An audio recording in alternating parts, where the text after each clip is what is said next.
वालेकुम my YouTube family, कैसे हैं आप सब लोग। उम्मीद है आप सब खैरियत से होंगे, बहुत खुश होंगे और अल्लाह पाक आप पे अपना करम करें और आप रहें इसी तरीके से हंसते मुस्कुराते हुए और खुशियां बांटते हुए, क्योंकि यही ज़िंदगी है। तो वेलकम टू गुल कामिल वाइफ। जनाब जी, सर्दी के मज़े लेने वाली आवाम क्या कर रही हैं। ज़ाहिर है नौकरियाँ करनी पड़ती है, जॉब पे जाना पड़ता है। सुबह दिल नहीं कर रहा होता उठने को, दिल कर रहा होता है कि यार थोड़ा सा और सो लें। बस वो थोड़ा सा सोते सोते जब आँख खुलती है तो घंटे दो तो फुर्र से गुजर जाते हैं। तो अच्छा और बेटर ये रहता है कि जब आप नमाज के लिए उठते हैं तो उसके बाद कोशिश करें कि ना सोएं, क्योंकि उसके बाद जब आप सो जाते हैं थोड़ी देर के लिए 1-2 आवर के लिए, तो तबीयत बेजार सी होना शुरू हो जाती है। और ये बड़े से स्टूडेंट्स भी मुझे अक्सर ऐसे कह रहे होते हैं, मुझसे उठा नहीं जाता। जब हम उठते हैं नाश्ता नहीं करने को दिल कर रहा होता, फिर हम नाश्ते को अगर बंद करते हैं, फिर हमारा दिल कर रहा था थोड़ी देर और सो जाएं।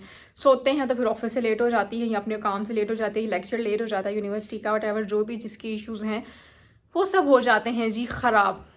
तो इसके लिहाज से गुल कामिल आपको यही कहना चाहती है कि पहले तो आप अपनी रूटीन सेट करें, एक टाइम टेबल सेट कर लें। वो टाइम टेबल आपके दिमाग में सेट होना चाहिए कि यार हमने इतने बजे उठना है या हमने यूं करना है, ये हमारा क्राइटेरिया होगा, दिस एंड दैट। तो फिर उसको प्रॉपर फॉलो भी करें और खुश रहें, खुशियाँ बांटिए। अपनी सेहत का बहुत ख्याल रखिएगा। आपके जो है बहाने आपकी ज़िंदगी में आपके अपनों से हैं, आपके प्यारों से हैं। तो गाइस वीडियो का आगाज़ करते हैं। Let's start the video. अच्छा, तो वीडियो है नॉर्वे पे। नॉर्वे बेसिकली मैंने इसलिए इस कंट्री को चूज़ किया कि बहुत से लोग शेंजन यूरोप में मूव होना चाहते हैं 27 कंट्रीज़ में, और वो कहते हैं कि कोई ऐसा अच्छा हमें कंट्री मिल जाए, ऐसा यूनिक मिल जाए जिसके ज़रिए हम डिफरेंट कंट्रीज़ में मूव हो सकें। तो जो नॉर्वे है, नॉर्वे बेसिकली एक ऐसा कंट्री है जो आपको ईजीली मूव होने में मतलब मदद देता है। अगर आप किसी दूसरे कंट्रीज़ में जाना चाहते हैं, वहाँ पे यूरोप का वीज़ा लेना चाहते हैं और इलाके जो हैं जिस तरह के उसके एरियाज़ हैं, और आपके 27 जो हैं आप वहाँ पे इजीली मूव हो सकते हैं और ये आपको बहुत आसानी से मिल जाता है। नॉर्वे जाने के कई तरीके हैं। स्कॉलरशिप्स होती हैं, ये मैं स्टूडेंट्स की बात कर रही हूँ। जो दूसरे होते हैं जिनकी स्कॉलरशिप्स नहीं होती, वर्क परमिट पे जा रहे होते हैं, वर्क परमिट में आप लोग जा सकते हैं। उसमें स्किल होता है, जिसके स्किल नहीं है वो होता है सीजनल वर्क वीज़ेज़ होते हैं, मतलब नॉन स्किल, स्किल, सीजनल, मतलब इस तरह की डिफरेंट कैटेगरीज होती हैं। और आपको बिजनेस स्टार्टअप वीज़ा लेना चाहते हैं, स्टार्ट करना चाह रहे हैं, तो वो भी इसके अंदर इंक्लूड होता है। इसके अंदर आपको फिलहाल इनिशियल स्टेज पे कोई टेस्ट नहीं चाहिए होते वर्क के लिए, जैसे कि में होता है आइल्स 4.5 तक एटलीस्ट, जो जनरल हम लोग कर रहे होते हैं, इसके अंदर वो भी नहीं चाहिए होता। लेकिन इसके अंदर जो चीज़ चाहिए होती है, जो दूसरी कंट्रीज़ में चाहिए होती है, वो होती है जी सिंसेरिटी। अगर आप सिंसेयर के साथ चलते हैं और सिंसेयर होकर काम करते हैं तो वो आपको बहुत ज़्यादा अच्छा और फ़ायदा देने वाली चीज़ होती है।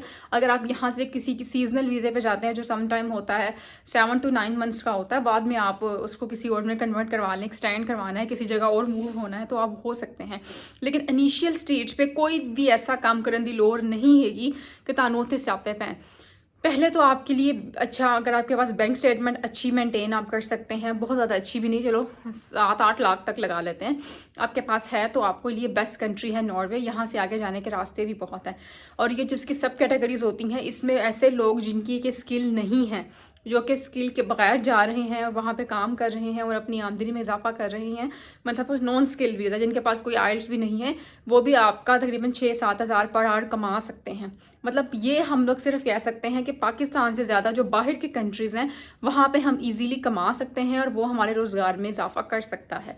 तो ये जो छोटी छोटी चीज़ें होती हैं, इसको करने के लिए एक तो जब आप अपना नियत पहले तो करें, पहले तो जब रिसर्च कर रहे होते हैं किसी जॉब के लिए, किसी जगह जाने के लिए, तो खुदारा प्लीज़ प्लीज़ प्लीज़ उसको अच्छे से वेरीफाई करें, उनकी डिटेल्स देखें, इन्फो लें। अगर कोई वहाँ पे गया है जिसकी डिटेल्स ऑलरेडी मेंशन है वहाँ पे, तो आप वहाँ पर भी जा सकते हैं, उससे कांटेक्ट कर सकते हैं। बहुत से ऐसे लोग होते हैं। और प्लीज़ अब ये ना कहिएगा मिस आप अप्लाई कर दें हम आपको पैसे दे देते हैं। ये बड़ा एक आप लोगों में जो है रुझान है कि आप अप्लाई कर दें हम पैसे। यार आप लोगों के पास इतना पैसा तो आप चले क्यों नहीं जाते हो? चले जाओ, वहाँ जाके काम करो, मेहनत करो, सेटलमेंट करो और साथ में फैमिली को भी बुला लो। लेकिन ये शेंजन में क्योंकि हमारा उनको पता है कि हमारे जो है अक्सर फेक डॉक्यूमेंट्स की वजह से वीज़े की रिजेक्शन बहुत ज़्यादा होती है। ऑनेस्टली जो बात है, पैसे भी डूबते हैं, कंसल्टेंट्स को दिए होते हैं या कोई एजेंट सब एजेंट होता है उसको लगा के हम लोग वेस्ट कर रहे होते हैं। तो स्कॉलरशिप्स इसकी जो होती हैं वो अच्छा स्टूडेंट्स के लिए ज़्यादा इम्पैक्ट इसलिए होता है, उनको पता होता है कि ये तो बेचारे ज़ाहिर है हमारे, हम हमसे कुछ सीख ही रहे हैं, हमें पैसे दे रहे हैं, हमसे ले तो नहीं रहे और कोई 2 नंबर ही नहीं कर रहे। तो मोस्टली स्टूडेंट्स का वीज़ा जल्दी ग्रांट होता है। तो जो स्कॉलरशिप्स के लिंक्स हैं या जो इनकी जॉब्स के लिंक है, वो सारे आपको कहाँ मिलेंगे, डिस्क्रिप्शन बॉक्स में मैं डाल दूंगी, वो सारे आप डिटेल्स देखिए। लेकिन अप्लाई करने से पहले उस पर आपकी प्रॉपर रिसर्च नोक पलक सारी आपने चेक करनी है, फिर आपने अप्लाई करना है। ऐसा ना कीजिएगा कि बस मुंह चौक के चल ठक चेक कर लो वेख लांगे की होंदा, ऐसा नहीं करना। जो भी डिटेल्स है उसको पहले देखना है, समझना है, परखना है, फिर उस पर मज़ीद उसको एनालिसिस करके फिर अल्लाह का नाम लेके अप्लाई करके वो वेट करें कि आपको क्या रिस्पांस आता है। वो वही बात जो मैं आपको पहले भी कहती थी, अगर आप लोगों को इंग्लिश की नाउ हाउ है, पढ़ना लिखना जानते हैं, कंप्यूटर मोबाइल चलाना आता है, तो आपके लिए कुछ मुश्किल नहीं है। आप बैठ के डिफरेंट कंट्रीज़ में डिफरेंट जगह पे वीज़ा अप्लाई कर सकते हैं। तो जो भी उसकी फर्दर डिटेल्स है वो मैं डाल दूंगी डिस्क्रिप्शन में। और जाते हुए यही कहना चाहती हूँ कि इसका मेरे अपने काम से कोई ताल्लुक नहीं है। हम लोग स्टडी वीज़े पे काम कर रहे हैं, वर्क परमिट विजिट पे अभी नहीं काम हो रहा। इसलिए जो मेरी रिसर्च होती है उसकी बुनियाद पे मैं लिंक्स भी डाल देती हूँ और आपको बताती भी हूँ। अब उसको फर्दर रिसर्च करना, वहाँ पर अप्लाई करना आपकी रिस्पॉन्सिबिलिटी है, ना कि मेरी। तो उसको प्लीज़ आप मज़ीद फरोल के फर्दर उस पर अप्लाई करें। और मुझे अगर आपका काम इंशाल्लाह, मुझे पूरी उम्मीद है अगर आप इसको करते रहते हैं slow and study win the arrears, तो मुझे ज़रूर दुआएं दीजिएगा। इसी उम्मीद के साथ जनाब जी जहाँ रहेंगे खुश रहेंगे और खुशियाँ बांटेंगे, क्योंकि यही ज़िंदगी है। अपना बहुत ख्याल रखेंगे और चैनल को लाइक शेयर सब्सक्राइब करना मत भूलिएगा। और अच्छे से कमेंट्स आपके मैं पढ़ते रहती हूँ, उसके लिए बहुत शुक्रिया। तो फिर मिलेंगे इंशाल्लाह गाइस, अपना ख्याल रखिएगा। टेक केयर, अल्लाह हाफिज़।